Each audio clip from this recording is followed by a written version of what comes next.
मेरी औकात याद दिलाने के लिए नोटिस भेजकर थाने बुला लिया गया और मैं गई भी। क्या करती, कानून के हाथ बहुत लंबे होते हैं। बस वो अंकिता भंडारी के असली गुनहगार। आप देख रहे हैं MA न्यूज। कल मैं जिंदगी में पहली बार कोतवाली गई। पहली बार पुलिस कोतवाली को अंदर से देखा। बहुत अजीब लगा। मैं घूमने नहीं गई थी, मुझे तो पुलिस ने नोटिस भेजकर बुलाया था। क्या आप जानते हैं मुझे क्यों बुलाया गया था? मैंने कोई चोरी नहीं की थी, किसी को गाली नहीं दी थी, मैंने इलेक्टोरल बॉन्ड भी नहीं खरीदा था और नहीं बीफ कंपनियों से चंदा लिया था। मैंने तो वोट भी नहीं चुराया था, लेकिन फिर भी मेरे खिलाफ FIR दर्ज की गई और पूछताछ के लिए मुझे नोटिस भेजा गया। जानते हैं मेरा अपराध क्या था?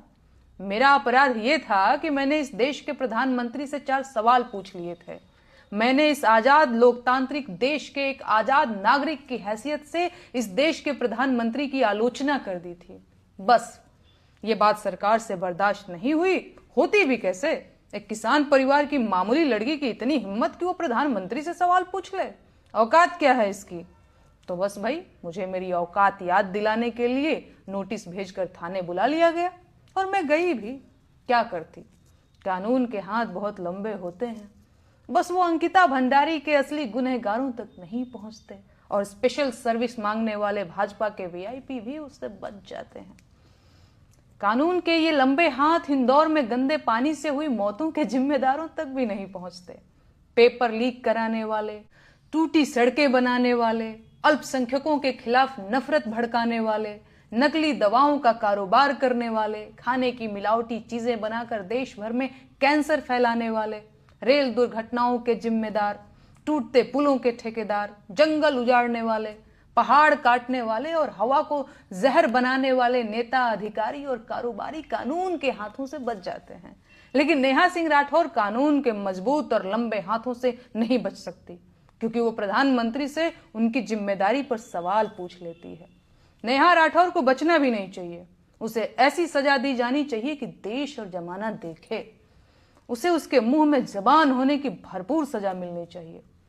जिन बेटियों की दुश्मन पूरी भाजपा है, नेहा पर उनके लिए आवाज उठाने की सजा भी मुकर्रर की जानी चाहिए। बेरोजगारी के मुद्दे पर बोलना भी क्या छोटा गुनाह है? महंगाई पर गीत गाना क्या वित्त मंत्रालय से बगावत नहीं है?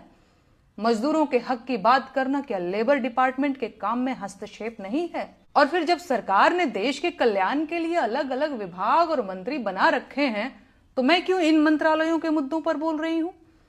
एक मुकदमा तो सरकारी काम में बाधा का भी बनता है। देश में जब महिला आयोग है, तो महिला अधिकारों की बात करने वाली मैं कौन होती हूं? कितनी अजीब बात है ना। जिस सरकार को देश की गरीबी, बेरोजगारी, महंगाई और भ्रष्टाचार से लड़ना था, वो सरकार मुझसे लड़ रही है। खैर, अब सरकार को जल्द से जल्द देश हित में कानून बनाकर आलोचना को देशद्रोह और आलोचकों को देशद्रोही घोषित कर देना चाहिए। मैं सरकार के कामों और देश के विकास की राह में एक बड़ी बाधा हूं। सरकार को देश हित में बिना देरी किए मुझे फांसी दे देनी चाहिए।